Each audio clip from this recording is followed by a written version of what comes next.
हरे कृष्णा। तो आए हुए सभी अतिथियों का, भक्तों का हम नासिक इस्कॉन की तरफ से स्वागत करते हैं। और हर बार यहाँ पर हम सब एकत्रित होते हैं और आध्यात्मिक ग्रंथ जैसे श्रीमद् भागवतम और श्रीमद् भगवद गीता, इसके ऊपर हम लोग लेक्चर सुनते हैं और उसे अपने जीवन में उतारने की कोशिश करते हैं। मगर जो साधना भक्ति श्रील प्रभुपाद जी ने और हमारे आचार्यों ने हमें बताई गई है, उस साधना भक्ति को भले ही हम भौतिक जग में हैं, इस भौतिक शरीर से उस साधना भक्ति को करने का पूर्ण प्रयत्न कर रहे हैं, मगर फिर भी शरीर भौतिक है। इसीलिए हर बार साधना करते समय, सेवा करते समय हमें बहुत ही लिमिटेशंस इस शरीर की हर बार महसूस होती कि हमारी क्षमताएं बहुत ही लिमिटेड है। तो उस वक्त अगर हम हमारे शरीर को अच्छी तरीके से रख पाएं और फिर उस शरीर से ना केवल हम भौतिक कार्य जो हम लोग हमारे परिवार का भरण पोषण करने के लिए करते हैं, उसके साथ साथ जो आध्यात्मिक कार्य करते हैं उसमें भी हमें उस शरीर का उपयोग होता है। तो इसीलिए उस शरीर को किस प्रकार से नैसर्गिक रूप से हम अच्छा और सुदृढ़ रख पाए और उस हिसाब से अगर हम वैष्णव की, भगवान की और भक्तों की अगर सेवा कर पाए तो उस शरीर का पूर्णत्व प्राप्त हमें हो सकता है। इसीलिए कुछ महीनों से हमारे मंदिर के कुछ भक्त श्रीमान किरण जी इनके संपर्क में आए और उन्होंने जो नैसर्गिक पद्धति बताई उसका उन्होंने पालन किया और बहुत सारे भक्तों को उससे लाभ भी हुआ। तो हमारी एक इच्छा हुई कि क्यों नहीं यही चीज हम लोग जो यहाँ पर हजारों भक्त यहाँ पर आते हैं उनके साथ भी हम लोग शेयर करें तो सभी को फायदा होगा। और किरण जी के बारे में बताना चाहूंगा कि जिन गिने चुने बहुत ही निस्पृह ऐसे निस्वार्थ लोगों से मिला हूं उनमें से वो एक है।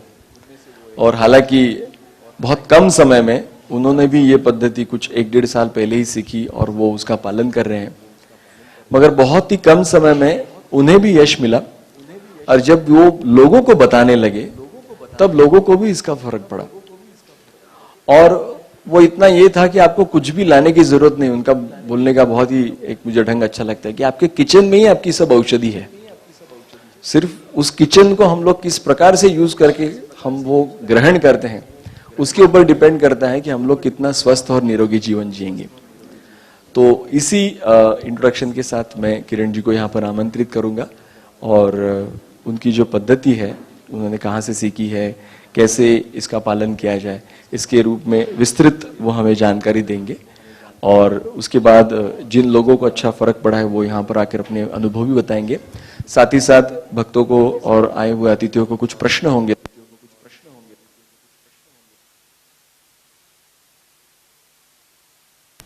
बैटरी। हरे कृष्ण। तो प्रश्न उत्तर का सेशन भी होगा और लास्ट में सबके लिए प्रसादम की यहाँ पर डिनर प्रसादम की व्यवस्था की गई है। सिर्फ जो भक्तों ने अगर प्रसादम कूपन नहीं लिया है वो अभी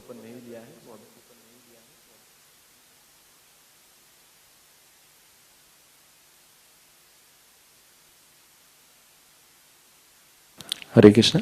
तो अगर किसी ने प्रसादम कूपन नहीं लिया है तो अभी भी प्रसादम कूपन ले सकते हैं। तो किरण जी आप शुरू कर सकते हैं। हाँ, और विनती करते हैं कि आप आगे आ जाए ताकि थोड़ा आगे आ जाइए।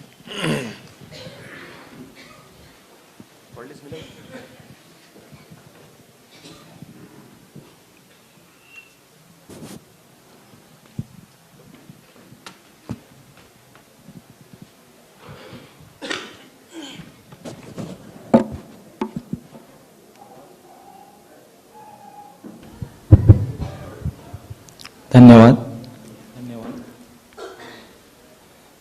मैं जो सुन रहा था मुझे एक ऐसा लग रहा था कि ये खत्म ही ना हो। सच में एक अलग अनुभूति निर्माण हो गई। कितनी ताकत है भगवान के भजन में। और जहाँ ऐसे प्रभु बैठे हैं, इतना सुंदर गाते हैं, सच में गॉड गिफ्ट है। मैं उनको हर बार बोलता हूँ कि आप नसीब वाले हो, हमको भगवान ने ऐसा दिया होता तो कोई बात नहीं, भगवान ने हर एक को अलग अलग तो दिया ही है उसका इस्तेमाल हमें भगवान के काम में यूज करना है। मैं आप सभी को जय तुलसी राम कहता हूँ और हरे कृष्ण। अभी जय तुलसी राम कहने की वजह यह है कि लोग मुझे पूछते हैं ये न्यू डाइट सिस्टम क्या है। न्यू का मतलब नवीन लगता है, पर यह बहुत पुरानी है। कितनी पुरानी है इसका अंदाजा आपको आ जाएगा। पर हमें कैसे पता चली, तो हम सर बीवी चौहान साहब अमरेली गुजरात के, उनके संपर्क में आ गए, उनके साथ रहे कुछ दिन, तो हमें ये समझ में आ गया कि इंसान बिना दवा बिना गोली रह सकता है। उसको कोई जरूरत नहीं मेडिकल, न डॉक्टर, किसी भी बात की जरूरत नहीं। हमने खुद के ऊपर भी इसका उपयोग किया। 1 साल पहले मुझे भी बहुत प्रकार की बीमारियां थी, जैसे वायरल इन्फेक्शन, एलर्जी, संधिवात, आंखों को कम दिखना, स्किन का प्रॉब्लम।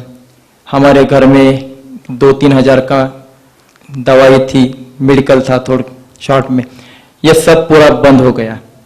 आज कुछ भी नहीं है।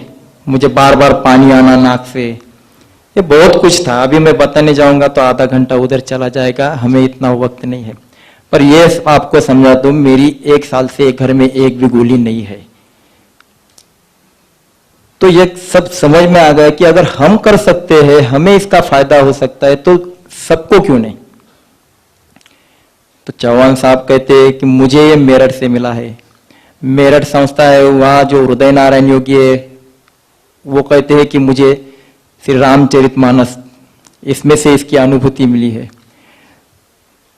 तो श्री रामचरितमानस जिन्होंने लिखा, संत तुलसीदास जी, इनकी वजह से आज यह साधना से लाखों लोग अपनी बीमारी भूल के भगवान के कार्य को गति से कर रहे हैं।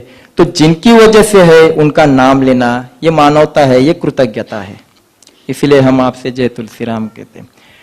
और कभी भी ध्यान में रखो, अगर किसी माँ को खुश करना है तो बच्चे की स्तुति करो, माँ खुश हो जाती है। उसी प्रकार भगवान को खुश करना है तो उनके बच्चे, संत क्या है, उनके बच्चे, उनको खुश रखो तो भगवान खुश हो जाते हैं। और हमारे बीमारी को ठीक करने वाला कौन है, तो भगवान ही है। अब ये जो साधना आपको समझाने जाने वाला हूं, ये श्रीमद् भगवद गीता से है, ये श्री रामचरितमानस से है। ये हमारी संस्कृति ने हमें सब कुछ बता के रखा है।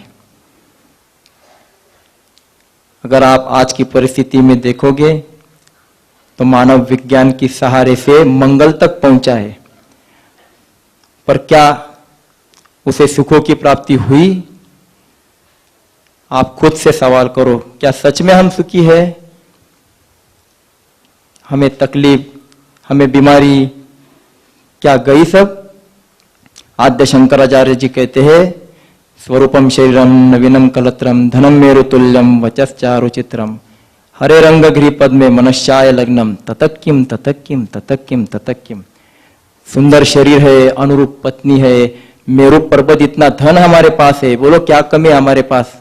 सब कुछ है, नौकर चाकर, गाड़ी बंगला, फिर भी हमारे मन में आता है हमारे पास कुछ तो कमी है, कमी है, कमी है। क्या कमी है? मुझे लगता है हर एक मानव को स्वास्थ्य की कमी है। सब कुछ है पर स्वास्थ्य की कमी है। पहला सुख निरोगी काया। अगर ये काया निरोगी है तो दुनिया के सभी सुखों को आप एंजॉय कर सकते हैं। अगर निरोगी काया नहीं है तो कितना भी धन आपके पास हो, आप सुख नहीं एंजॉय कर सकते। पहला सुख निरोगी काया। अगर भगवान की भी साधना करनी है तो आपका शरीर ये माध्यम है, ये निरोगी रहना चाहिए। भगवत गीता में, श्रीमद् भगवत गीता में 13वां अध्याय में कहा है, भगवान इसको क्षेत्र कहते, इदम शरीरम कौन्तेय क्षेत्र मित्य विदिते। अरे ये मेरा क्षेत्र है। Body is a walking and talking temple of God. ये भगवान का चलता बोलता फिरता मंदिर है। अगर धर्म का भी कार्य करना है तो शरीर माध्यम खलु धर्म साधनम। तो ये अगर भगवान का भी काम करना है तो निरोगी रखना चाहिए। हम कहेंगे ठीक है, हम घर में कर लेते हैं भगवान की सेवा। अगर ये बीमार है, हम बैठ नहीं सकते हैं, चल नहीं सकते, ये बीमार है, तो हम धर्म का, भगवान का काम नहीं कर सकते हैं। अगर आप बोलेंगे कि हम भगवान के पास बैठते हैं, चलो ध्यान करते हैं, अगर ध्यान करने बैठे और सर दर्द चालू हो गया तो क्या आप ध्यान कर सकोगे? नहीं। अगर कहते हैं चलो ठीक है ध्यान नहीं होता है तो हम आरती पूजा कर लेते हैं, आरती करने बैठे, पूजा करने बैठे, नाक से पानी बह रहा है, छींकें आ रही है, खांसी हो रही है, क्या आप पूजा आरती कर सकोगे? बिल्कुल नहीं। इसका मतलब क्या है? शरीर हमारा निरोगी चाहिए, निरामय स्वास्थ्य हमें चाहिए, ये कमी हमको पूरी करनी है। कस्तूरी कुंडल बसे मृग ढूंढे बनमाई। मृग क्या करता है? कस्तूरी उसके पास रहती है, चारों ओर वन में ढूंढता है, मारा मारा। उसी प्रकार ये जो निरामय स्वास्थ्य है ये उस आपके ही पास है, पर आप ढूंढ रहे हैं, कभी ये डॉक्टर, कभी वो डॉक्टर, कभी ये मेडिकल, कभी वो मेडिकल। कोई पूछता है कहाँ है बताओ हमको, हम वहां जाके आते, यहाँ जाके आते। ऐसा करते करते हमारी मानसिकता भी बिगड़ जाती है, पैसे भी खर्च हो जाते हैं और समय भी निकलता है और बीमारी वही की वही रह जाती है। क्या आपने कभी देखा है पशु को कि उनको कोई तकलीफ है? कभी देखा है किसी पशु को वजन वेट चेक करते हुए? क्या कभी घुटनों का दर्द हुआ है? क्या कभी उनको बीपी शुगर चेक किया गया है? क्या कभी चार्ट देखे उन्होंने खाया है, कितना कैल्शियम कम है मेरा, कितना विटामिन प्रोटीन? क्या कभी पशु को आपने चश्मा देखा है? क्यों नहीं? उनका शरीर पंचमहाभूत से बना है, हमारा शरीर पंचमहाभूत से बना है, तो क्यों फर्क? ये फर्क क्यों? ये तो भगवान ने नहीं दिया। तो हमें यही ढूंढना है कि पशुओं को प्रॉब्लम क्यों नहीं, वो भी भगवान के लड़के हैं, हम भी है, तो हमें क्यों? हमारी कुछ तो गलती है, ये गलती हमें ढूंढनी है। हम तो कहते हैं आज लोग रोगों को हटाने के पीछे पड़े हैं। अरे रोग हटाने के पीछे मत पड़ो, रोग नहीं जाने वाले, रोगों का कारण ढूंढो, निकल जाएंगे। अंधेरा हटाने के पीछे मत पड़ो, अंधेरा नहीं जाने वाला, एक दिया जला दो, अंधेरा अपने आप निकल जाएगा। यही समझाने आए हैं हम आपको। तो रोग निकल जाएंगे, नजर बदलो, नजरिया बदल जाएगा। जीवन में दुख है ही नहीं, सुख ही सुख है। तो रोग क्या है? सबसे पहले हम कहते हैं रोग क्या है, तो अस्वाभाविक अवस्था का नाम रोग है। अभी आप सीधा चलते हैं, यह स्वाभाविक है, उल्टा चलोगे तो अस्वाभाविक है। इसमें आसान क्या है? सीधा चलना। उल्टा चलोगे तो कठिन है। दूसरी बात, अस्वाभाविक का मतलब अभी नाक से क्या हो रहा है, सांस लेते हैं छोड़ते हैं, यह स्वाभाविक है, पर पानी बहने लगेगा, सर्दी हो गई तो क्या हो गया? अस्वाभाविक। शुगर हमारी 70-120 के बीच में रहनी चाहिए, कम ज्यादा हो गई तो अस्वाभाविक। रोग का मतलब अस्वाभाविक। तो सीधा चलना स्वाभाविक है, आसान है। तो स्वाभाविक आसान होता है। आप बैठे, अगर हाथ ऊपर करके बैठोगे तो ये अस्वाभाविक है, बैठ नहीं पाओगे, पर नीचे हाथ करके बैठे हैं तो ये स्वाभाविक है, आपको तकलीफ नहीं होगी। तो स्वाभाविक रहना आसान है, निरोगी रहना बहुत आसान है, बीमार होना बहुत कठिन है। ये मैं आपको समझा रहा हूं कि बीमार होना बहुत कठिन है, ये बीमारी निकल जाएगी, कुछ नहीं है। रोग में क्या होता है? एक तो कुछ निकलता है बाहर, या तो कुछ रुक जाता है। दो बातें कॉमन है, एक तो कुछ रुक जाता है, जैसे हाथ शरीर में गठिया हो जाना, मस निकल के आना मस से, या फिर कोलेस्ट्रॉल बढ़ना, या फिर रुक जाना, कुछ ना कुछ रुकता है। और दूसरा क्या होता है? निकलता है, जैसा सर्दी निकलती है, या फिर उल्टियां होती है, कफ निकलता है, कुछ ना कुछ निकलता है। अभी आपसे मैं पूछूंगा, ये निकलना अच्छा है कि रोकना अच्छा है? अगर निकालना अच्छा है, क्योंकि निकाल डालेंगे तो बीमारी चली जाएगी। अगर निकालना अच्छा है तो आपको जब सर्दी होती है, जुकाम होता है, उल्टियां होती है, तो आप क्या करते हैं? डॉक्टर के पास जाके रोकने के लिए जाते हैं। अगर निकालना अच्छा है तो गोली लेके, दवा लेके हम उसको रोक रहे हैं, इसका मतलब आप खुद को और बीमार कर रहे हो और बीमारी बढ़ रही है। तो हमें इसे क्या करना है? निकालना चाहिए। ये रोग जो होते हैं ये क्यों आते हैं? किसी को पसंद नहीं, पर क्यों आते हैं? एक तो ये हमारी आध्यात्मिक शुद्धि भी है, क्योंकि ये संतों का रास्ता है, तो हमें थोड़ा आध्यात्मिक भी बोलना पड़ता है। तो रोगों का कारण मैं भी आपको समझाऊंगा। सबसे पहले अपने शास्त्र ने कहा है, धनानि भूमो पशवश्य गोष्ठे भार्यागृह द्वारे जनस्मशाने देहाश्चिताया परलोक मार्गे कर्मानुगो गच्छति जीव का। हमें भगवान जो देता है वो हमारे कर्मों का फल देता है। सबसे पहले धन भूमि ये सब इधर रह जाएगा। जिस पत्नी को हम प्यार करते हैं वो दहेली तक आएगी। जिस समाज के लिए हमने सब कुछ छोड़ दिया वो समाज स्मशान तक कंधा देने आएगा। जिस देह को हमने इतना प्यार लाड़ प्यार से संभाला वो चिता तक आएगा। हमारे साथ क्या आएगा?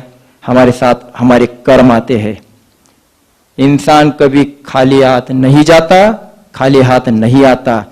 कर्म के फल को लेकर जाता, परिणाम को लेकर जाता है, परिणाम के फल को लेकर जीव जन्म लेता है। तो हमें जो कुछ अच्छा बुरा मिलता है हमारी कर्मों की वजह से मिलता है। अगर हम बीमार हो गए हैं यह हमारी गलती है, हमारे कर्मों का फल है, ये शास्त्र कहता है। पहली बात तो आपने देखा होगा कि भगवान की आंखें देखो बहुत बड़ी रहती है। आपने कहीं देखी होगी, क्यों रहती है?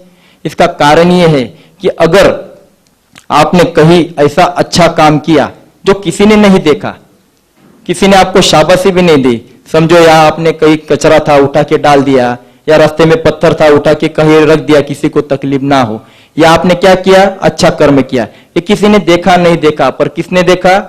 उसने देखा, क्योंकि उसकी आंखें बहुत बड़ी है। आपका छोटा सात्विक कर्म भी वो लिख लेता है। ऐसे आप जितना करते जाते हो उसका उतना आपका अकाउंट में बढ़ता जाता है। और वही उसका उल्टा, जितने बुरे कर्म हम किसी को पता नहीं, कायिक वाचिक मानसिक, ये सिर्फ हमको पता है, उसको पता है।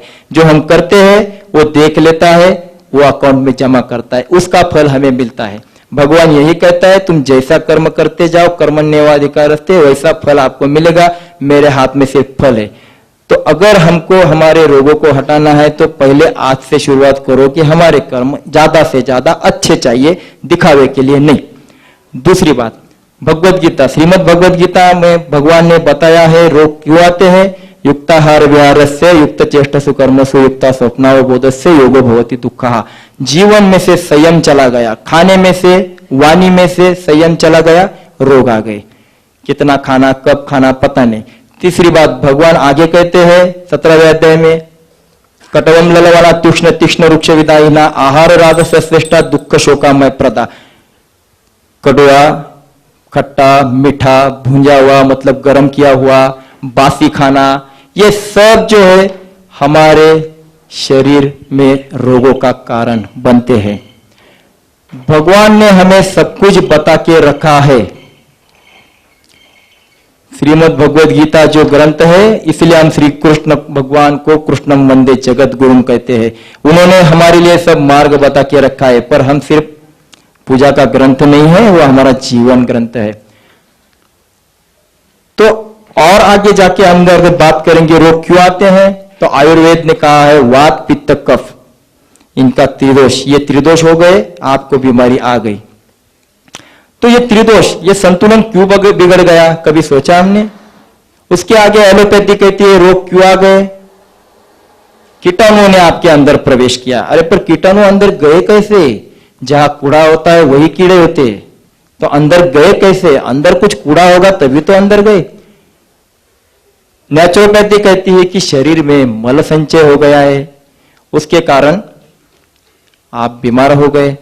पर मल संचय को अगर आप निकाल के डालोगे तो फिर बीमारियां आने ही वाली है, क्योंकि बार बार तो हम डाल ही रहे, तो मल संचय तो होता ही रहेगा। तो बीमारी को जड़ से निकालना है तो क्या करना पड़ेगा?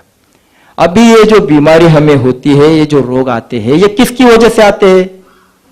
सबसे पहला कारण हमारे जो हम करते हैं 24 घंटे में, उसमें दो चीजें कॉमन है, एक हमारा खाना, एक हमारा पीना। सवेरे उठने के बाद हम क्या करते हैं? एक तो पानी पी लेते हैं, हमें बताया ऐसा गया है। कुछ मान्यता है वो गलत, वो हमको बदलनी है।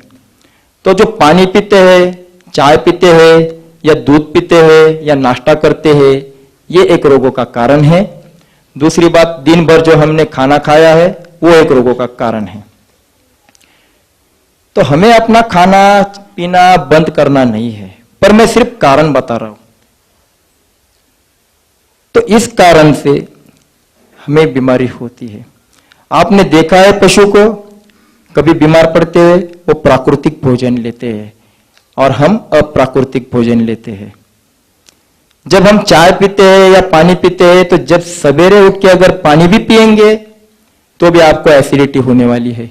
चाय पिएंगे या कॉफी पिएंगे तो उसमें वोलेटाइल ऑयल होता है, कैफीन होता है, टेनिन होता है।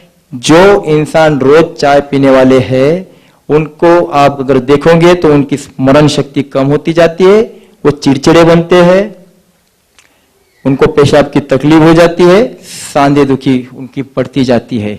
ये क्यों आया? क्योंकि हम रोज ये कर रहे हैं। हमको पता नहीं चाय जहर है, तो भी पीने वाले पीते हैं। दूसरी बात, अगर हम दूध भी पीते हैं तो दूध हमारा भोजन नहीं है। जिनके घर में दूध पिया जाता है, रोज पिया जाता है, ये भी एक कारण बीमारी का है। जिनके घर में है उनको किडनी स्टोन हो जाएगा, दांत रूट कैनल हो जाएंगे और संधिवात के प्रॉब्लम हो जाएंगे। मुझे बताओ, कैल्शियम के लिए अगर हम दूध ले रहे हैं तो कौन से पशु को कैल्शियम की कमी पड़ी जिसने दूसरे का दूध पिया? क्या हाथी ने कभी दूसरे पशु का दूध पिया? कब कैल्शियम की कमी पड़ी? क्या बैल ने पिया? कब उनके घुटने में दर्द हो गया? और हम बहुत दूध पीते हैं तो भी हमारे घुटने दर्द करते, तो भी कैल्शियम कम पड़ रहा है। क्यों? हम गलत दिशा में जा रहे हैं, यह हम आपको समझा रहे हैं। उसके आगे हमारा खाना कैसा है? हम दिन भर खाते हैं, हमें बताया गया है सवेरे नाश्ता पेट भर कर लो राजा की तरह, दोपहर का खाना खाओ, रात को कम खाओ। यही हमारी खाने की चीजों की वजह से बीमारी आती है। यह हम गलत दिशा में जा रहे हैं। भोजन से हमें शक्ति नहीं मिलती। हम जो खाना खा रहे हैं उससे हमें शक्ति नहीं मिलती। अगर आप देखोगे तो घर में गृहिणी जब काम करती है तो ज्यादा काम कब करती है? सवेरे उठने के बाद सब काम पटापट कर लेती है। वही अगर दोपहर खाना खाने के बाद करने जाएंगी तो करेगी नहीं, उसको नींद आएगी, सुस्ती आएगी। सरकारी ऑफिस में आप जाएंगे तो वहां सरकारी बाबू देखोगे तो दोपहर खाना खाने के बाद उनको नींद आने लगती है कि नहीं? तो भोजन खाने के बाद शक्ति है कि पचने के बाद शक्ति है? दोनों से शक्ति नहीं है। कोई पहलवान अगर कुश्ती लड़ना है तो पहलवान भी खाना खाने से पहले कुश्ती लड़ेगा, बाद में खाएगा। आप भी अगर कुछ काम करना है तो खाना खाने से पहले काम करोगे, बाद में खाना खाओगे, क्योंकि आपको पता है खाना खाने के बाद आप बैठ नहीं पाओगे, सुन नहीं पाओगे, काम नहीं कर पाओगे। भोजन आपकी शक्ति खींचता है। आज जो हम भोजन कर रहे हैं इससे हमें 3 चीजें मिल रही है, एक थकान, दूसरी बीमारी, तीसरा बुढ़ापा। ये इसका परिणाम है। आज जो भोजन हम कर रहे हैं वो अगर पचता है तो भी हमें शक्ति नहीं मिलती। देखो, अगर दोपहर का आपने खाना खा लिया है तो ठीक है, उस वक्त आपको शक्ति नहीं मिली, पर हम ऐसा कहते हैं कि शाम तक आपका कम हो गया, हजम हो गया, तो आपको भूख लगी, तभी भी आप काम नहीं कर रहे क्योंकि आपको खाना खाना है। अगर खाना नहीं खाते तो आप थक जाते। तो क्या खाने के बाद शक्ति मिली या पचने के बाद शक्ति मिली? दोनों टाइम आपको शक्ति नहीं मिली है, क्योंकि भोजन शक्ति देता ही नहीं है। अन्न जो है, हम जो खाते हैं, ये क्यों खाना है हमें? क्यों खाते आए हैं? क्यों खाना है? तो भोजन शरीर के निर्माण का तत्व है। शरीर का निर्माण पुरुषों में 25 साल तक और महिलाओं में 21 साल तक पूरा हो जाता है।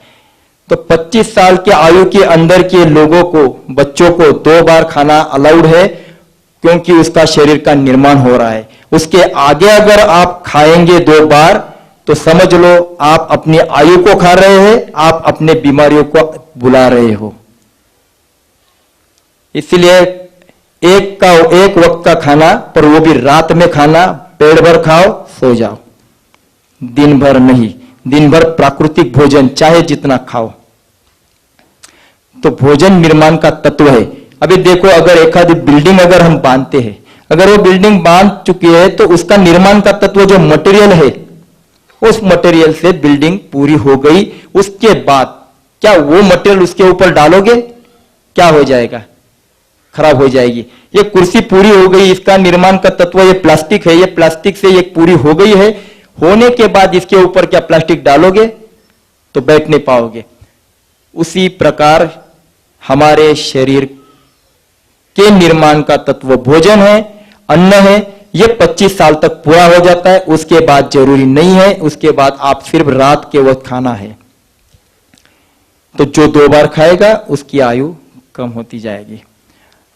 देख लो बीमारी का कारण, हम 3-3, 4-4 बार खाते हैं, जाते कितनी बार है? 1 बार। तो 2 बार का कहा गया, वही कूड़ा जमा रहता है, वही कूड़ा जो जमा रहता है वही हमारे बीमारी का कारण है,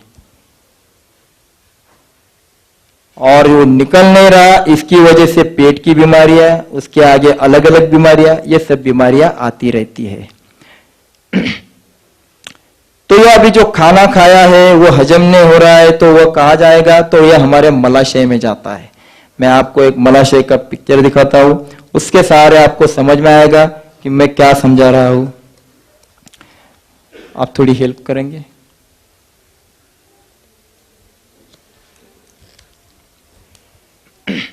तो जब तक हमारा मलाशय साफ नहीं होता तब तक चाहे जितने डॉक्टर्स करो, जितनी दवाई खाओ, आपकी बीमारी कभी नहीं जाएगी। तो ये मलाशय है, ये बढ़ियात है, इसका ये जो पॉइंट्स है लास्ट का, ये एनस पॉइंट है, यहां से कचरा निकलता है, तो हम जो खाते हैं उसका कूड़ा बन जाता है, वो यहां आता है, एनस पर्मल रुक गया तो 2 बातें हो जाती है। एनस पर्मल रुक गया तो पुरुषों में प्रोस्टेट के प्रॉब्लम और महिलाओं में यूट्रस कंट्रोल रुक जाएगा। अगर प्रोस्टेट कंट्रोल रुक गया तो पुरुषों में पेशाब को बार बार जाना पड़ेगा, रुक रुक के होगा, जलन होगी, और महिलाओं को यूट्रस कंट्रोल रुक गया तो पीरियड्स के प्रॉब्लम चालू हो जाएंगे, कम होना, ज्यादा होना, अनियमितता, और उसके आगे बोलता हूं कि जो दर्द होता है वो इसकी वजह से होता है, इसमें कचरा जमा है, क्योंकि खाने के बाद कहा जाएगा डायरेक्ट नीचे यहां तक आ जाएगा। तो पीरियड्स में जो तकलीफ होती है उसका और एक कारण है कि नेचुरल जो टॉयलेट और पेशाब को जाना रहता है उसको बार बार रोकना। उसके आगे का हिस्सा अगर देखोगे आप तो यह है, यहां गर्भाशय का है, यहां अगर कचरा जमा हो जाता है, कूड़ा जमा हो जाता है तो क्या हो जाता है, आपके रिपोर्ट तो नॉर्मल आ जाएंगे पर संतति नहीं होगी। मेरे पास परसों एक ताई आ गई, 4 साल हो गए शादी को, बहुत डॉक्टर कर लिए पर संतति नहीं हो रही है। मैंने कहा रिपोर्ट क्या बोल रहे हैं? वो बोलती है कि नॉर्मल है। अगर रिपोर्ट नॉर्मल है तो प्रॉब्लम क्या है? यही तो प्रॉब्लम है कि यहाँ कूड़ा जमा है, यही तो हम साफ नहीं कर रहे हैं। हमारा पेट साफ होता है पर मलाशय का क्या? हम कहते हैं हमें मोशन अच्छी तरह से आते, प्रॉब्लम नहीं है। आपको सर्दी होती है, सर दुखता है, इसका मतलब इसमें कूड़ा जमा है। इसके ऊपर अगर जाओगे तो महिलाओं में दूध की कमी आ जाएगी। इसके ऊपर अगर कूड़ा आ जाता है तो डायबिटीज वाले सुन ले, रेक्टम में, या रेक्टम का एक पार्ट है ऊपर का, रेक्टम में मल जमा हो जाता है, कूड़ा जमा हो जाता है तो 2 टाइप डायबिटीज हो जाता है। तब डॉक्टर आपको क्या कहते हैं? 2-2 घंटे में खाना खाओ, क्योंकि उन्हें पता नहीं शुगर कब डाउन हो जाएगी, और गोली दवा भी टाइम पे ले लो। क्यों? क्योंकि उन्हें पता नहीं शुगर कब अप हो जाएगी। तो जब तक रेक्टम में मल है तब तक शुगर लेवल नहीं हो जाएगी। ये जो बढ़िया हाथ है ये पूरे शरीर की कंट्रोल करती है। जैसे मैं यहां बैठा हूं, समझो फैन वहां चालू है तो उसका कंट्रोल वहां है, ये माइक मेरे हाथ में, कंट्रोल वहां है। तो कंट्रोल अलग जगह रहती है। टीवी आप देखते हैं, कंट्रोल आपके हाथ में रहता है, वैसे हमारे बॉडी का कंट्रोल ये मलाशय में है। क्या कभी हमने मलाशय को साफ किया? आपको चश्मा है तो भी यहाँ आंख का है पॉइंट है, आपको थायराइड है, आपको बीपी है, आपको जो भी बीमारी है उसके पॉइंट्स यहाँ है। आपको घुटने दर्द कर रहे हैं, आपको पेशीवात, आमवात, संधिवात, कुछ भी हो, ये सब के पॉइंट्स यहाँ है। Okay, thank you. तो ध्यान रखो, समझ लो कि जब तक ये साफ नहीं होता तब तक बीमारी नहीं जाएगी। तो कभी इसको साफ करने के लिए हमने कुछ किया? कुछ भी नहीं किया। हम तो ऊपर से सब कुछ डालते हैं, हम दवा लेते हैं, फिर भी उसका फायदा नहीं होता। तो ये साफ कैसे करेंगे? हम क्या करते हैं? हम दवा ले लेते हैं। तो दवा से क्या होता है? जब हम दवा लेते हैं हमें लगता है क्योंकि हमें दूसरा रास्ता मालूम नहीं, इसमें हमारी गलती नहीं है। जब हम दवा ले लेते हैं तो हम खुद को खोखला कर रहे हैं। अगर कहीं आग लगी होगी तो अग्निशमन की गाड़ी हम देखते हैं घंटी बजाते हुए जाती है, हमें क्या लगता है कहीं तो आग लगी है क्योंकि आवाज आ रहा है। अब अगर ये घंटी को आप बंद कर दोगे तो क्या आग बुझ जाएगी? आग तो चालू ही रहेगी। उसी प्रकार हमारे अंदर हम कहते हैं भगवान बैठे हैं, अगर आपके अंदर कुछ कूड़ा जमा होता रहता है तब भगवान इंडिकेशन देते हैं। देख लो ये रोग क्या होता है पता है? भगवान ने 4 मार्ग दिए हैं हमें कूड़ा निकालने के लिए और 1 मार्ग दिया है भोजन करने के लिए। हम खाते हैं पर निकालने के लिए 4 मार्ग दिए हैं, एक लैट्रिन का है, एक पेशाब का है, एक पसीने का है और एक प्रश्वास का है। जब ये 4 मार्ग कम पड़ते हैं तो भगवान ने 5वां रास्ता निकाला है, उसका नाम है रोग। इसीलिए जो कूड़ा ज्यादा होने लगता है तो भगवान भी क्या करेंगे, तो वो कहीं से तो निकालेंगे। इसीलिए बीपी, शुगर, थायराइड ये दूसरा कुछ नहीं, अंदर जमा हुई गंदगी है। ये गंदगी निकाल लो, डॉक्टर के पास जाना भूल जाओगे। अरे आज परिस्थिति ही ऐसी आई है कि हमारे घर में एक मंदिर छोटा सा हम रखते हैं, हम मंगल तक पहुंचे, हमारी इतनी प्रगति हो गई कि साथ में एक मेडिकल भी हमारे घर में आ गया। क्या यह अधोगति है कि प्रगति है? हमारे घर में हमारी गोलियां अलग अलग रह रही है। तो रोग का नाम क्या है कि 4 मार्ग कम पड़ गए, 5वां ये आ गया। तो इसको निकालने के लिए हम क्या करते हैं? दवा लेते हैं। अगर समझो आपको कहीं जाना है, आपने घर में भोजन बनाया, 5 लोगों की दाल चावल रोटी बनाई, ये दाल समझो ज्यादा बन गई, ये डिश में आपने निकाल के रखी और बाहर रह गई और दूसरे दिन आप कहीं गांव चले गए। अब चले जाने के बाद 2 दिन के बाद आने के समय आप देखेंगे तो क्या देखोगे? उसके ऊपर कीड़े जमा हुए हैं, वो गंदी हो गई है। तो आप तब क्या करोगे? उसके ऊपर पाउडर मारोगे, दवा मारोगे, वो मर जाएंगे। चलो ऐसा समझते मर जाएंगे, पर बाद में देखो फिर से आएंगे, फिर दवा मारो फिर से आएंगे, फिर से नए नए आते जाएंगे। एक समय ऐसा आएगा दवा उसके ऊपर काम नहीं करेगी। आपको किसी को याद होगा पुराने जमाने में, मतलब 10-15 साल पहले मच्छरों को मारने के लिए डीडीटी छिड़की जाती थी, बाद में क्यों बंद हो गई? क्योंकि समझ में आ गया कि डीडीटी छिड़कने के बाद भी अभी मच्छर नहीं मरते, क्योंकि मच्छरों ने भी अपनी रेजिस्टेंस पावर बढ़ा दी। उसी प्रकार आपकी गोलियां बढ़ती जाती है, क्योंकि अंदर के कीटाणु रेजिस्टेंस पावर बढ़ा लेते हैं। क्यों बढ़ा लेते हैं? क्योंकि वो भगवान के सेवक है, प्रकृति के सेवक है। जहां कूड़ा है वहां कीड़े है, वो सफाई के लिए आए हैं, आपके अच्छाई के लिए आए हैं, आपके अंदर का कूड़ा निकालने के लिए आए हैं। तो वो क्यों जाएंगे? गंदगी है तो उन्हें आना ही है। तो आप गोली खा के उनको, दवा खा के उनको मारते हैं, वो वापस आते। उसी प्रकार वो बर्तन में आपको दिखाई देंगे, वापस आ रहे। तो आप क्या करोगे? वो बर्तन फेंक दोगे? नहीं, आप उसको साफ करोगे। साफ कर दिया, बर्तन रख दिया, अभी उसमें कीटाणु है नहीं है, क्या दवा मारने की जरूरत पड़ी? क्या उसके ऊपर कुछ खर्चा करने की जरूरत पड़ी? आसान तरीका है, गंदगी हटाओ, कीड़े निकल जाएंगे, वो रहेंगे ही नहीं। उसी प्रकार हमारे अंदर की गंदगी हमें हटानी है, उसी प्रकार हमारे अंदर की गंदगी निकालनी है। ये निकल जाएगी, बीमारी अपने आप भाग जाएगी। एलोपैथी ये कहती है कीटाणुओं ने प्रवेश किया। इसका निर्माता हिप्पोक्रेट्स इसने बताया था, इसने लोगों को समझाया कि कीटाणुओं ने प्रवेश किया, उसकी वजह से बीमारी आ गई, तो उनको मारने के लिए उन्होंने दवाई निर्माण की। और 17 साल के बाद उनको समझ में आ गया कि दवा से तो इंसान क्लियर होता ही नहीं है, उसके रोग जाते ही नहीं है। जिसने निर्माण किया उसी ने कह दिया कि मेरी गलती हो गई कि मैंने दवा की निर्माण किया, पर 17 साल कम नहीं हुए। 17 साल पहले आपके हाथ में मोबाइल नहीं था, आज मोबाइल के बिना आप जी नहीं सकते, इतनी हमें जरूरत हो गई है। हम साफ कर लेते हैं, व्हाट्सएप फेसबुक के मैसेज ज्यादा पढ़ते। आज इतनी जरूरत हमें हो गई है, क्या 17 साल पहले आपको पता था? 17 साल विज्ञान के लिए, चिकित्सा के लिए बहुत हो गए। 17 साल में इतनी बड़ी कारोबार, इतना बड़ा कारोबार दवा का हो गया कि डॉक्टर्स ने कह दिया कि ये पागल है।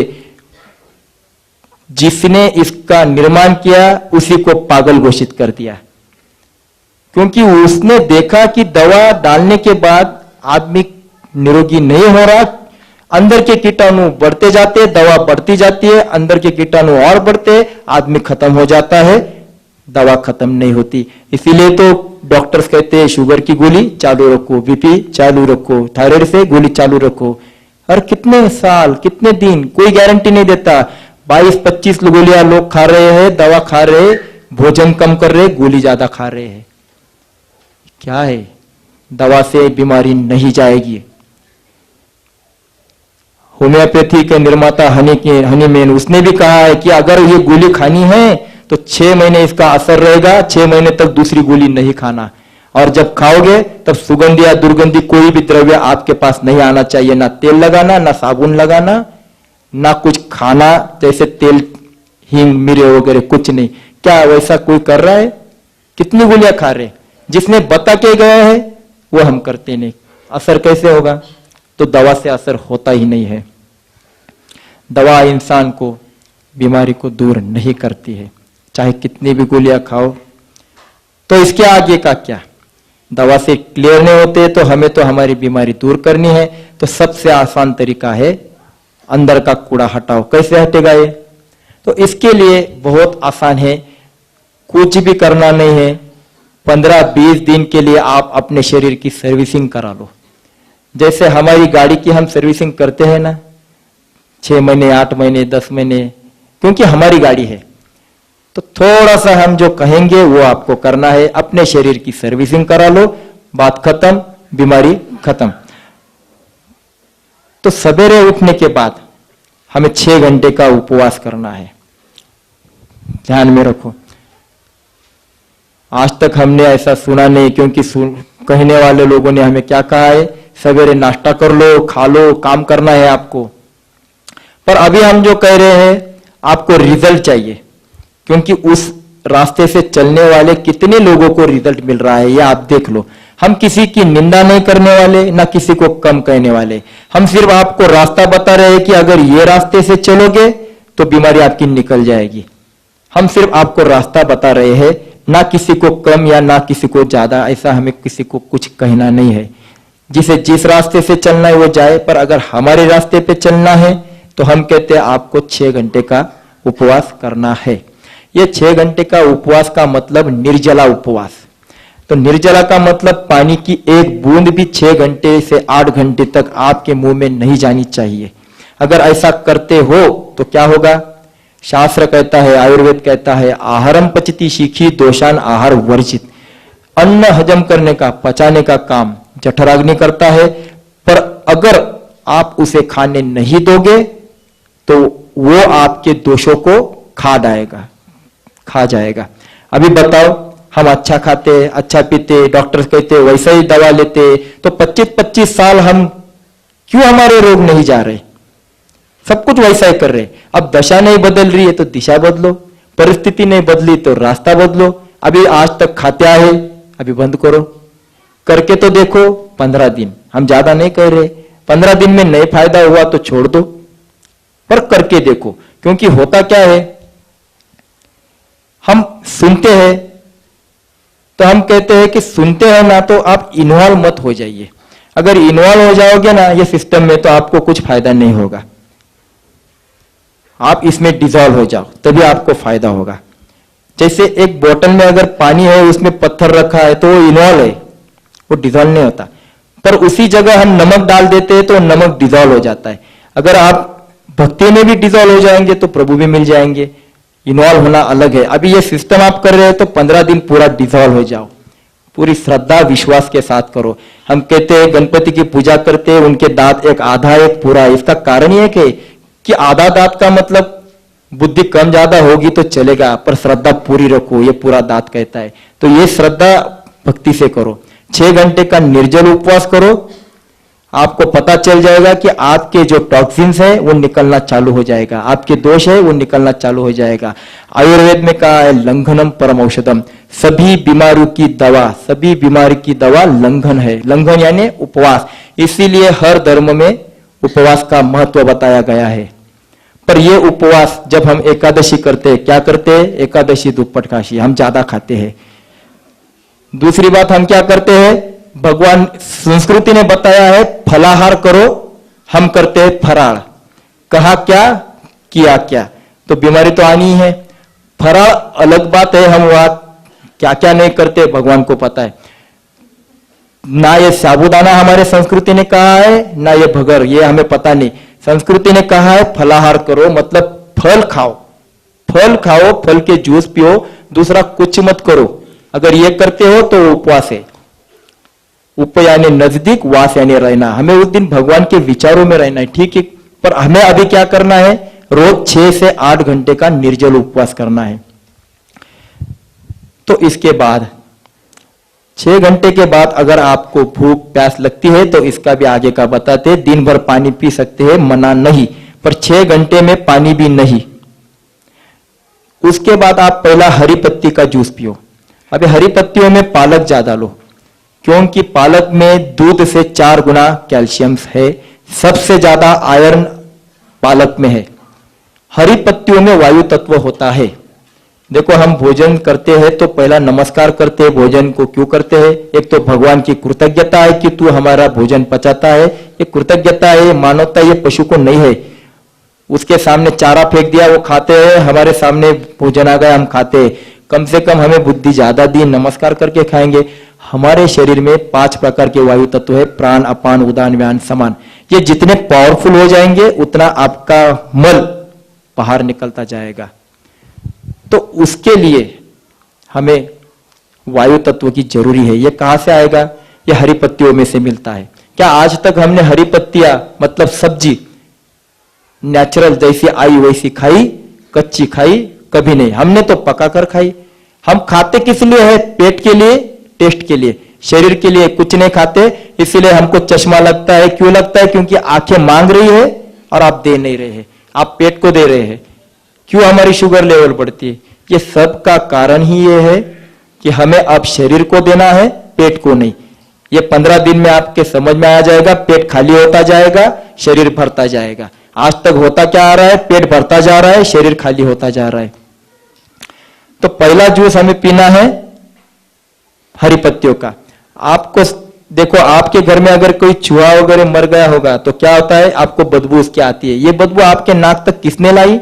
ये वायु देवता ने लाई। वायु देवता सफाई का काम करती है, नहीं तो आपके घर में कीड़े और रोग हो जाते। तो ये वायु देवता है। ये आपको कहां से प्रसन्न हो जाएगी? ये हरी पत्तियों में से। इसीलिए पहला जूस पियो पालक का। दूसरी बात आपको समझाता हूं, हरी पत्तियों में क्लोरोफिल होता है। जिसके शरीर में क्लोरोफिल की मात्रा बढ़ती जाती है, ज्यादा हो जाती है, उसको ना डेंगू का डर रहता है, ना स्वाइन फ्लू, ना बर्ड फ्लू, ना प्लेग, कभी नहीं होगा। हम छोटे से मच्छर से डरते हैं। आप कितनी भी सिक्योरिटी ले लो, मच्छर को काटना है वो काटेगा ही। पर डर के क्यों जीते हो? अगर आपके अंदर हरी पत्तियों का जूस जाता है, क्लोरोफिल जाता है, तो आपको मच्छर से डरने की जरूरत नहीं है। कभी आपको स्वाइन फ्लू से डरने की जरूरत नहीं। ये कहां से जाएगा? हरी पत्तियों में से। जिस पत्ती को पशु मुंह नहीं लगाता, वो कोई भी पत्ती ले लो। पशु चाय की पत्ती को मुंह नहीं लगाता है, तंबाकू की पत्ती को मुंह नहीं लगाता है, अफू की, ये छोड़ के आप कोई भी पत्ती ले लो। तो ज्यादा से ज्यादा आपको हरी पत्ती में पालक का लेना है। जूस कैसे बनाना है? तो 20-25 हरी पत्तियां ले लो पालक की। उसमें नींबू डायरेक्ट डालो, निचोड़ो मत। उसमें गुड़ डालो, सेंधा नमक डालो, पुदीना, अदरक, हरा धनिया, ये सब आपके घर में है होंगे तो 4-5 आंवले डालो। उससे जल्दी पचन हजम हो जाता है। अगर वेट जल्दी कम करना है और लीवर की जिसको तकलीफ है, वो मूली की पत्ते डाले। लौकी हो तो थोड़ी बहुत डाल दो। ये जो डाल के छान के पीने का, या हमने ये जाली रखी है, इसका कारण ही है कि आपके घर में कपड़े से वो छानने नहीं जाएगी। इससे एकदम आसान है। तो ये जाली 1 मिनट में धो भी सकते हैं। तो इससे आप जूस छान लो।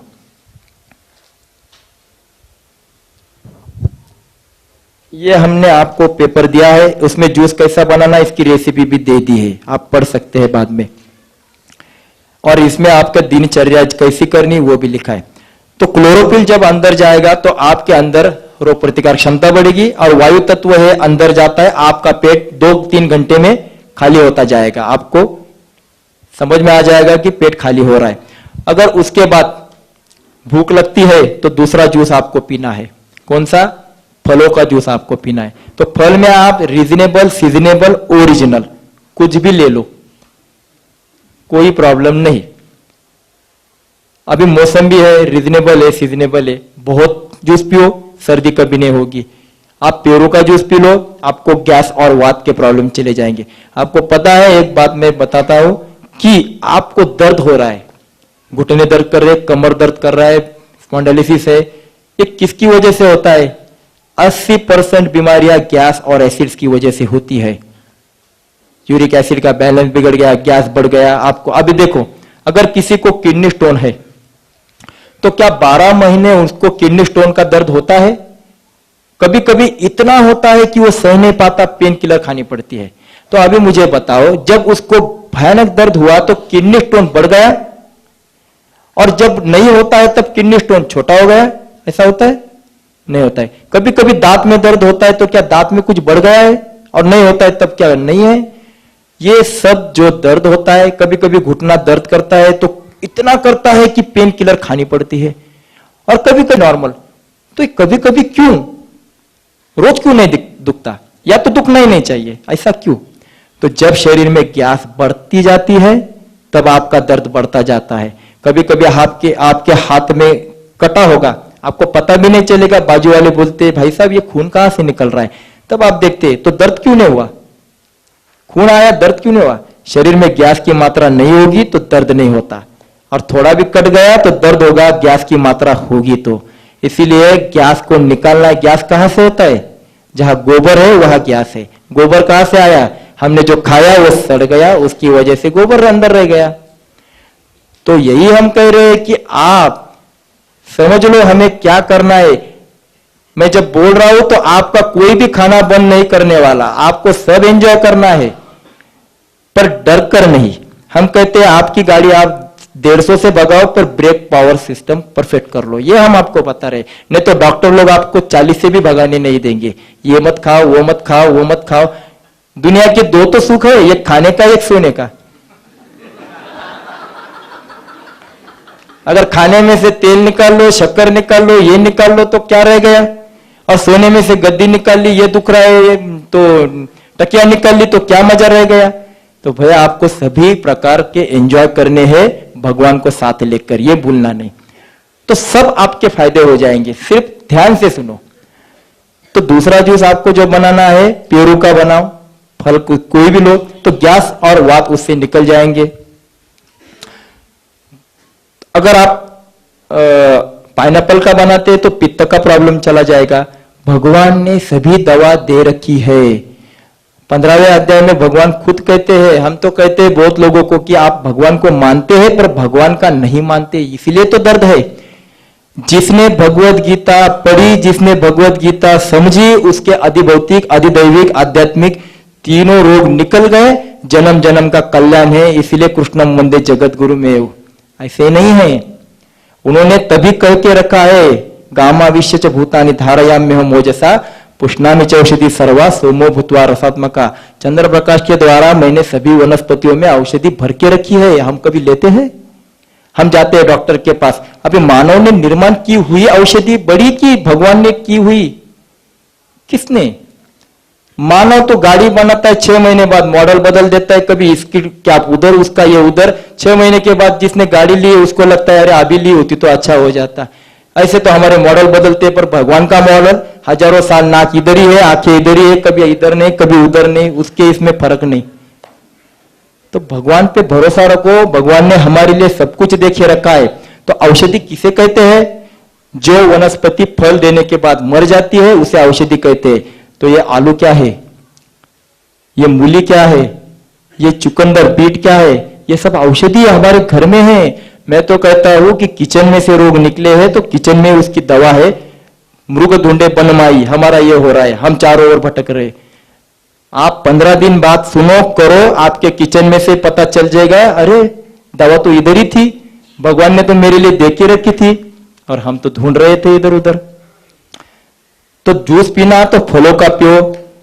उसके बाद शाम को अगर भूख लगती है तो आप नींबू पानी ले लो, पर उसमें नमक डालना तो सेंधा नमक डालो, पर गुड़ नहीं, शक्कर इस्तेमाल नहीं करनी। शक्कर एक जहर है, उसमें फास्फोरस है, आपके हड्डियों में जाता है, हड्डियों को खोखला बनाता है। तो चाहे तो नींबू पानी लो, नारियल पानी लो, चाहे जितना पीना है पियो।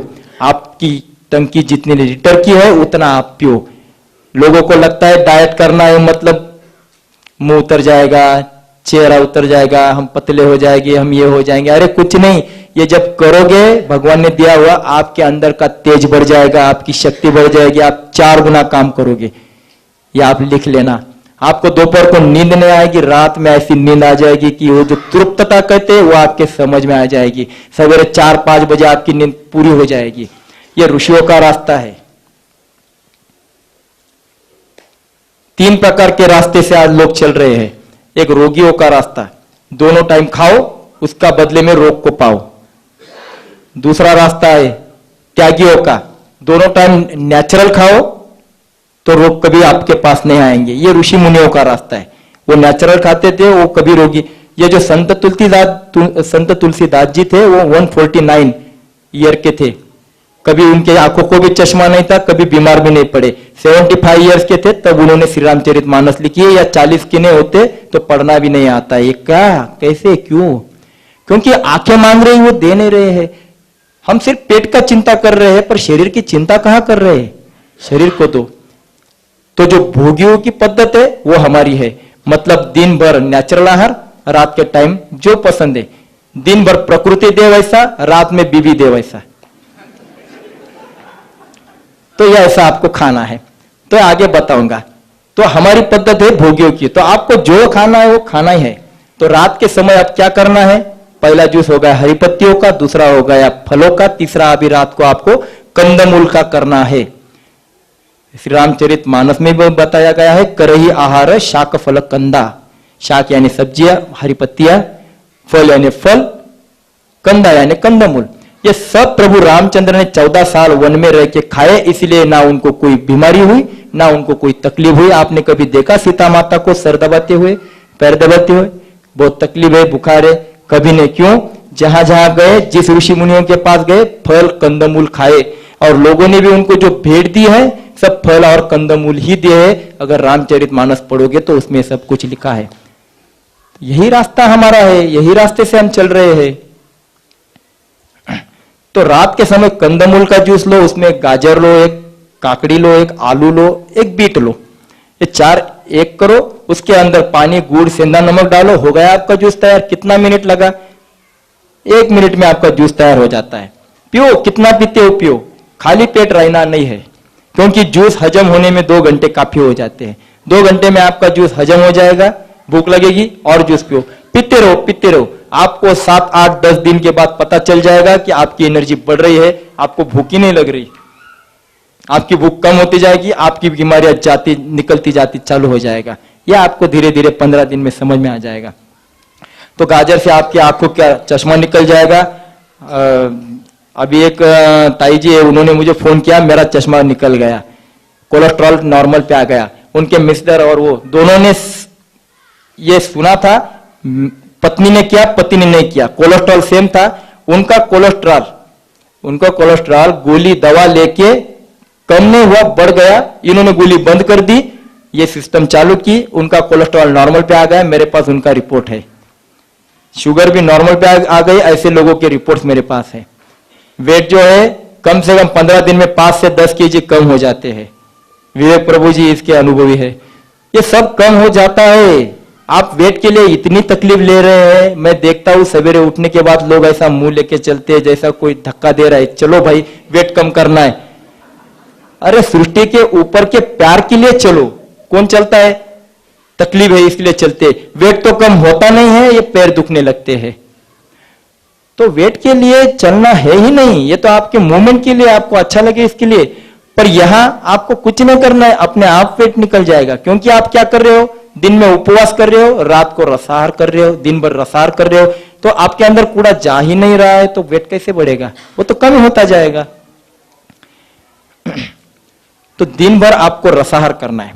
अभी ये करते समय सबसे महत्वपूर्ण है एनिमा। ये एनिमा आपको करना है। तो आज तक सब लोग सब कुछ कर रहे हैं, पर बीमारी क्यों नहीं जा रही है? क्योंकि एनिमा नहीं कर रही है। एनिमा मलाशय को साफ करता है। जब तक मलाशय साफ नहीं होगा, आपकी बीमारी दूर कभी नहीं होगी, चाहे कितना भी ट्राई करो। इसलिए हम कहते हैं पहला क्या करो, कूड़ा निकालो। ये एनिमा पॉट है, ये एनिमा पॉट है, ये मेडिकल में भी मिलता है। एकदम आसान क्रिया है। हम पहली बार सुनते हैं, इसलिए हमको ऐसा लगता है कि भाई ये क्या है। लोग कहते हैं हमें तो इसका डर लगता है। अरे जिंदगी भर डर लेके चल रहे हो, एक बार करो तो सही। आप साल पूरे जन्म तक बोलेंगे हम करते हैं। हम कहते हैं 1 महीना बहुत हो गया। 1 महीने में आपके अंदर का पेट का पूरा सफाई हो जाएगा। पेट साफ तो आपका चेहरा खिल उठता है। क्योंकि जहां गंदगी होती है वहां आप नाक पकड़ के बैठते हैं, आप रुक नहीं जाओगे, रहेंगे नहीं। उसी प्रकार अंदर गंदगी है, भगवान भी उसको अच्छा नहीं लग रहा है, इसके लिए आपके मुंह पर वो छलकता है, आपको अच्छा नहीं लगता है। जब पेट साफ हो जाएगा तब आपका चेहरा भी खुल उठेगा, क्योंकि भगवान खुश हो जाते हैं। तो आसान है, इसमें सिर्फ सादा पानी भरो, नॉर्मल नल का आया हुआ।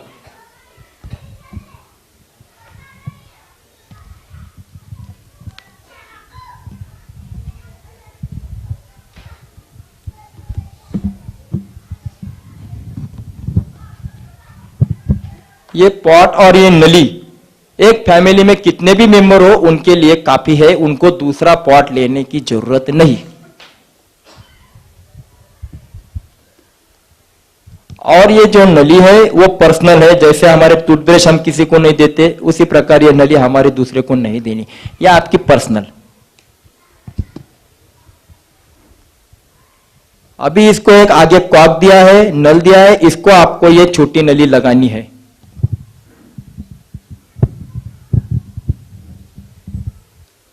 इसमें सादा पानी भरो, नल का आया हुआ पानी भरो, ना गर्म किया हुआ ना फ्रिज का।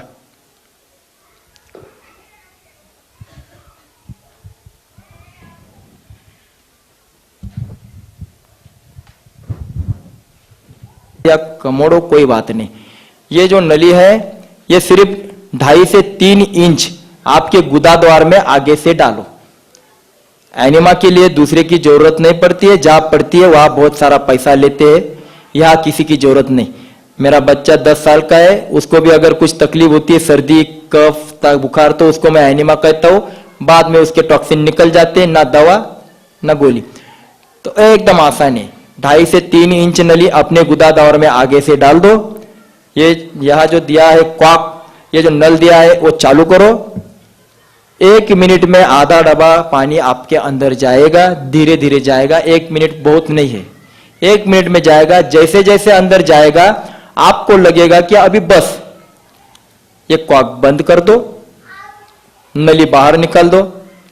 जैसे नली बाहर निकालोगे 1 सेकंड के अंदर प्रेशर कुकर में जितना प्रेशर है उस प्रेशर से आपके अंदर का कचरा कूड़ा सब बाहर आ जाएगा। अभी देखो, टॉयलेट को जाके आने के बाद आपको लगता है मेरा पेट साफ हो गया, पेट साफ नहीं हुआ था। यह एनिमा करने के बाद समझ में आ जाएगा। 3-4 दिन के बाद हमने ऐसे लोग देखे कि वो बोलते हमारे अंदर तो गटर जैसा काला पानी बाहर आ गया। तो ये क्या है? ऊपर से तो हम फ्रेश है पर अंदर से तो हम बीमार है। यही कूड़ा हमारे अंदर है, इसीलिए घर के बच्चे से लेकर बूढ़े तक सभी बीमारी से ग्रस्त है। क्या लगा इसमें? क्या पैसा लगा आपको? कुछ नहीं, सिर्फ पानी डाला, एनिमा किया, गंदगी गई, प्रॉब्लम सॉल्व। तो अभी इसमें आधा डब्बा और बाकी है, तो फिर से नली अंदर डालो, फिर से पानी अंदर जाएगा, फिर से प्रेशर आ जाएगा, नली निकाल लो, फिर से कूड़ा बाहर आ जाएगा। अगर सादा पानी भी बाहर आ जाता है तो समझ लेना टॉक्सिन निकल रहे हैं। जितनी विषारी तत्व निकल रहे हैं तो आपको ना सर दर्द होगा, ना खांसी, ना सर्दी, सब निकल जाएगा।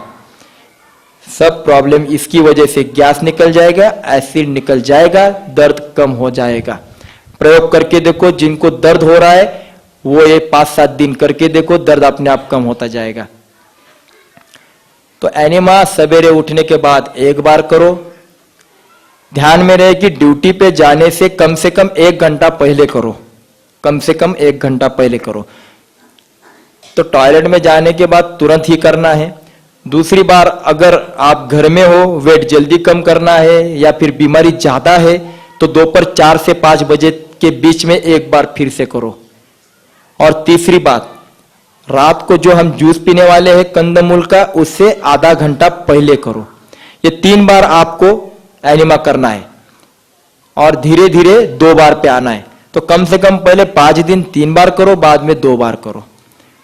ये जब चालू करोगे तो आपको पता चल जाएगा, आप हल्कापन महसूस करने लगोगे कि अपने अंदर कुछ है ही नहीं।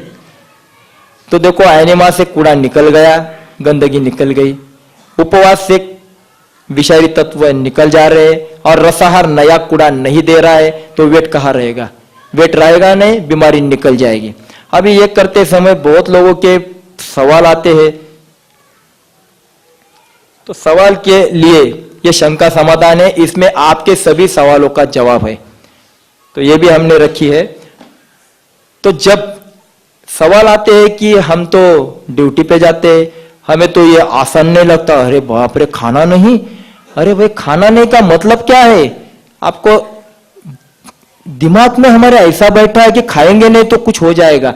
आप जब खाते हैं, इतना सारा खाते हैं, तो उसका कूड़ा ज्यादा बन जाता है, रस थोड़ा बन जाता है, वो कूड़ा निकलता नहीं, इसीलिए तो वेट बढ़ रहा है। अभी वेट बढ़ रहा है, ऊपर तो नहीं बढ़ेगा, और ऐसा बढ़ेगा तो उसको भी एक लिमिट है, कोई चूहा हाथी तो नहीं बनेगा। तो वो कूड़ा कहां से बाहर आएगा? ये रोग की तरफ से बाहर आए, इसीलिए तो रोग होते हैं, इसीलिए तो शुगर, बीपी, थायराइड, ये सब। तो हमें तो ये करना है, रास्ता हमें छोड़ना नहीं है। पर हम तो अलग अलग स्वभाव के, अलग अलग प्रकृति के, तो हम कैसा करेंगे? तो आसान है, मैं आपको रास्ता दिखाता हूं ये, पर गाड़ियां 3। जैसे आप बंबई जाओगे तो स्टेशन पे आपको गाड़ियां अलग अलग दिखेगी। जैसा एक पैसेंजर है, एक एक्सप्रेस है, एक लोकल है। आपको जिसमें बैठना है आप उसमें बैठ जाइए, पर आपका स्टेशन वैसा आ जाएगा। अभी अगर जिनको ये सिस्टम करनी है, जो बोलते हैं हमको होगा कि नहीं, ये तो आसान नहीं, ऐसा है वैसा है, कोई बात नहीं, आप पैसेंजर में बैठ जाओ। अभी पैसेंजर में बैठने वालों ने क्या करना है? सवेरे उठने के बाद 3 घंटा उपवास करो। 3 घंटे के बाद आप नेचुरल फूड का नाश्ता कर लो, गैस के ऊपर का नहीं, नेचुरल फल खाओ या फिर स्प्राउट खाओ, उसमें भेल बनाओ अच्छी तरह से, तली हुई नहीं, ये नेचुरल। जो करना है करो, पर नेचुरल नाश्ता करो। आपकी गोली खानी है, गोली ले लो, दवा ले लो, दवा गोली बंद मत करो, डॉक्टर बंद करेंगे, उन्होंने दी है वो बंद करेंगे, हम किसी की दवा बंद नहीं करते, दवा आपका रिपोर्ट बंद करेगा। तो 3 घंटे के बाद आप नाश्ता करो, उसके बाद उसके 3 घंटे के बाद आप पहला हरी पत्ती का जूस पी लो, उसके बाद आप कच्चा कुछ भी खाओ, फल खाओ या फिर अंकुरित अनाज खाओ, कुछ भी जो आपको अच्छा लगे वो खाओ। शाम के वक्त 5 बजे के बाद आप पहला कंदमूल का जूस ले लो, उसके बाद आप पका हुआ भोजन, मतलब पक्व भोजन, गैस के ऊपर का जो अच्छा लगता है वो खाओ। तो ये क्या हो गया? ये आप पैसेंजर में बैठने वाले खाया भी, दोनों किया। 3 घंटे का उपवास कोई बड़ा नहीं। अभी जिसको एक्सप्रेस में बैठा है वो क्या करे? वो 6 घंटे का उपवास करे। 6 घंटे के बाद हरी पत्ती का जूस पिए, बाद में आपको जो कच्चा भोजन करना है वो करे। इसमें एक बदल हमने किया है, 3 घंटे का उपवास नहीं, इसमें 6 घंटे का उपवास। उसके बाद आप दिन भर जो कच्चा खाना है वो खाओ, शाम को कंदमूल का जूस, रात को पकव भोजन, मतलब गैस के ऊपर का जो आपको पसंद है वो खाओ। पर जिनको लोकल में बैठना है, जिनको अपनी बीमारी जल्दी निकालनी है, जिनको तुरंत अच्छा होना है, वो मात्र परफेक्ट करे। वो क्या करे? 8 घंटों का उपवास करे। हमारी ये जो सिस्टम है 24 घंटे के 3 की है, 8 त्रिक 24, 8 घंटा खाना, 8 घंटा पचाना, 8 घंटा निकालना। वो 8 घंटे का निर्जल उपवास करे। इस 8 घंटे में आपको पानी की बूंद भी नहीं लेनी है। उसके बाद आप क्या करो? हरी पत्ती का पहला जूस, दूसरा फलों का जूस, और रात के वक्त फिर से पालक का जूस पहला ले लो, दूसरा कंदमूल का ले लो। और एनिमा तीनों के लिए सेम, एनिमा तीनों के लिए सेम। तो लोग कहते हैं हमने तो रात भर उपवास ही किया, हमने तो कुछ खाया ही नहीं, तो सोते ही मतलब उपवास ही हो गया।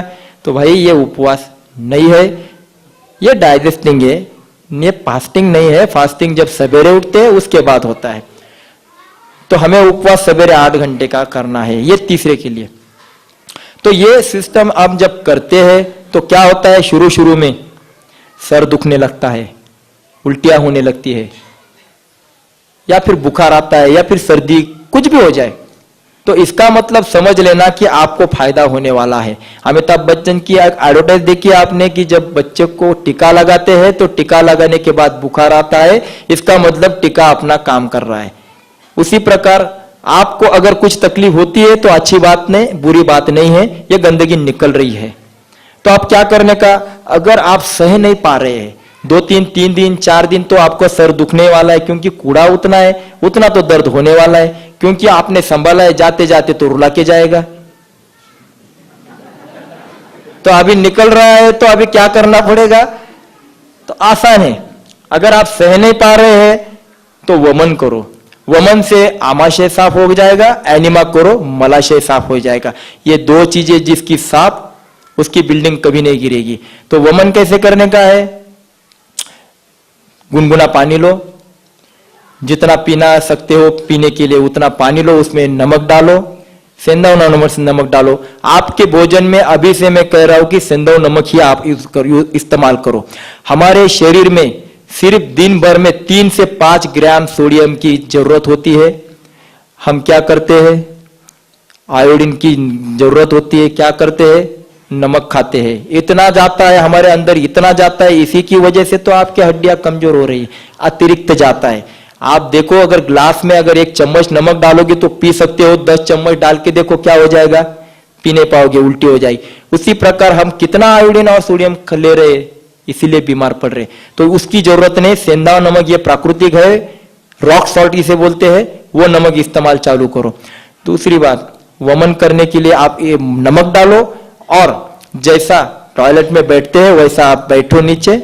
अगर नहीं बैठ सकते हैं तो जितना कम जगह पे बैठ सकते हो उतना कम ऊंचाई पे बैठो।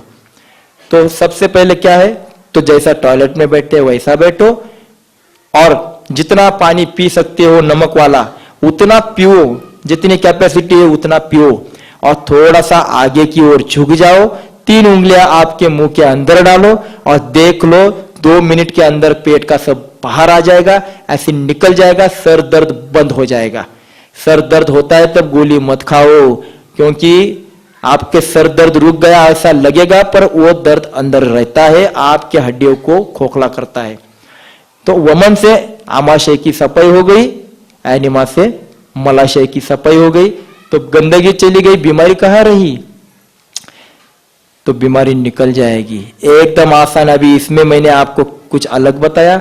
आप एक्सरसाइज कर रहे हो तो आपका डबल इंजन है, करो। आप अगर कुछ अलग कुछ कर रहे हैं तो करो, इसमें हमारा कोई प्रॉब्लम नहीं है। पर आपका खाना पीना इसी तरह रहेगा तो आपको बीमारी नहीं आएगी। तो लोग बोलते हैं आगे क्या, क्योंकि हमें आगे की ज्यादा चिंता है, आगे क्या, इसलिए तो पॉलिसीज निकलते हैं, भाई बीमारी आ गई तो पैसे बाजू रखे, तो वेट नहीं बढ़ेगा, बीमारी नहीं आएगी, बिल्कुल नहीं आएगी। क्योंकि हमारी पद्धत भोगियों की है, हमें एंजॉय सब करना है, पर हमारी पद्धत कैसी रहेगी, 6 से 8 घंटा उपवास 15 दिन के बाद सभी के लिए। जो 25 साल के अंदर है वो 2 बार खा सकते हैं, पर ध्यान में रहे उनको भी जूस दिया करो, और अगर दूध देना है उनको तो रात के समय दो, दिन में कभी मत दो, बच्चों को कभी मत दो, देना है तो रात को दो। हम किसी के खिलाफ नहीं है, पर थोड़ा रास्ता बदल के देखो, फायदा नहीं हुआ तो छोड़ दो। तो 15 दिन के बाद क्या, 6 से 8 घंटा उपवास। अभी जो 2 जूस हमने बताया, एक हरी पत्तियों का वो तो खा नहीं सकते, इसलिए उसका तो जूस आपको पीना है। एक कंदमूल का, गाजर बीट आलू, वो तो आपको पीना है। ध्यान में रखो, कच्चा आलू आपके बीपी शुगर को कंट्रोल में करेगा, यूरिन इन्फेक्शन निकाल डालेगा, यूरिक एसिड कंट्रोल में लाएगा, B12 उसमें है। आज B12 के लिए हम क्या करते हैं, डॉक्टर्स हमें मांस मटन मच्छी, अरे हम माल अंदर डाली है और आप हमको वो खाने को कहते हैं, डॉक्टर ऐसा हमको एक खाने को कहते हैं। कोई जरूरत नहीं, भगवान ने कितना सारा B12 अंकुरित अनाज में और ये कंदमूल में देके रखा है, हमने खाया कभी? और खाते तो कैसा खाते हैं, पकाकर खाते हैं। ये चर्बी, हमारी स्किन अगर अग्नि के ऊपर आ गई तो क्या हो जाएगा, ये मृत हो जाएगी। उसी प्रकार जब भोजन भगवान ने जैसा दिया, एक बार उसने पका कर दिया, दूसरी बार हमने भोजन को हमारे अग्नि पे पकाया, 2 बार, आज का विज्ञान कहता है 2 बार अगर खाना पकाओगे तो वो जहर बन जाता है। क्या हम जहर नहीं ले रहे हैं? ये 2 बार पकाया हुआ हम खा रहे हैं। तो आलू अगर पका के लिया तो खाओ, नहीं कह नहीं रहा मैं, आप बटाटे वड़े खाना है खाओ, आप जो सब खाना है, पर अभी क्या करना है, पहले वो हजम करने के लिए आटो को पका तो बनाओ, अच्छा तो बनाओ, आपकी गाड़ी की सर्विसिंग तो करा लो, बाद में भगाओ गाड़ी को, ना नहीं कह रहे हम। तो ये आलू आपको औषधि है, ये B12 बढ़ाएगा, यूरिक एसिड का प्रॉब्लम नॉर्मल पे आएगा तो घुटने दर्द करना, स्पॉन्डिलोसिस, ये सब ये वो सब दर्द चले जाएंगे। B12, हीमोग्लोबिन, ये सब बीट से बढ़ेगा, ये सब हीमोग्लोबिन वगैरह बीट से बढ़ेगा। मैंने पहले कहा, तो ये आपको लेना है। तो ये जूस आप पियो और दिन भर जितना प्राकृतिक खा सकते हो उतना प्राकृतिक खाओ, और रात के वक्त आपको जो अच्छा लगे वो कोई भी भोजन आप कर सकते हैं, कोई प्रॉब्लम नहीं है। डॉक्टर्स लोग हमें कहते हैं कि वेट बढ़ गया तो घुटने दर्द कर रहे, ये दर्द कर रहे। मैंने पहले ही कहा कि अगर वजन बढ़ने से अगर घुटने दर्द कर रहे तो हाथी के और बैल के तो नहीं, तो थोड़ी सी गलत मान्यता निकाल दो, आपका वेट धीरे धीरे कम होता जाएगा। और जब हम ऐसा रसाहार करते हैं तो देखो उससे क्या फायदा होता है। अभी आपके समझ में सिस्टम आ गई। जब हम ये 15 दिन करते हैं तो मेरे पास कितना नॉनवेज खाने वाले भी लोग आके गए हैं, वो बोले थे हम ये नहीं खाएंगे। अरे मैंने कहा आपको जितना खाना है भाई खाओ, पहले 15 दिन करो तो सही। चाय पीने वाले आके गए, चाय नहीं पीना, अरे भाई 15 दिन सिर्फ जिस शरीर ने आपको आनंद दिया है वो शरीर अब कुछ बोल रहा है उसकी सुनो। 15 दिन सिर्फ नहीं कर सकते आप? क्या इतने मन से कमजोर है आप? इतने आप में हिम्मत नहीं है कि 15 दिन में छोड़ नहीं सकता? तो उसके बाद करो ना। तो 15 दिन के बाद नॉनवेज खाने वाले आ गए, भाई बोले हमारा नॉनवेज ही छूट गया, अभी वासना ही नहीं हो रही। अरे कैसे होगी? मन के ऊपर परिणाम हो गया। यही तो हम कहते हैं कि आपके अंदर जो मन और बुद्धि है ये सात्विक हो जाएगी जब आप रसाहार करते हैं। भगवान ने बताया है आयु सत्व बल आरोग्य सुख प्रीति विवर्धना रस्या स्निग्धा स्थिरा हृदया आहार सात्विक प्रिया। अरे रसाहार लेते तो वृत्ति तो सात्विक बननी ही है, आपकी वृत्ति सात्विक ही बनेगी, आपको गलत भोजन दिखेगा ही नहीं। तो इससे क्या हो जाता है, जब हम भोजन करते हैं उससे 3 चीजें बनती है।